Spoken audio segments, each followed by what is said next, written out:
Hello mga kadads, at nandito naman tayo para i-check ang isang aircon. At ang sabi kasi naman, may napakaingay niya daw. So nung sinad niya yung video, ito yung video nung sinad niya sa akin mga kadads.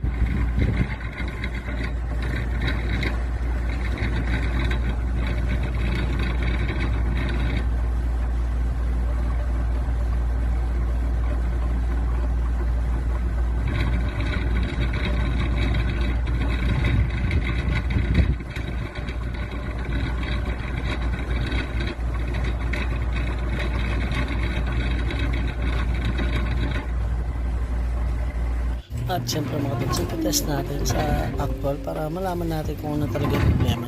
Katulad yan mga kadads, ay tinitest ko siya ng ganyan. Tapos explain natin kung ano ba yung nakita natin ganyan. Pero mas maganda na ibaba mo muna mga kadads pag hindi ka sigurado. Ang gagawin natin mga kadads ay ibababa muna natin siya. Pero ito,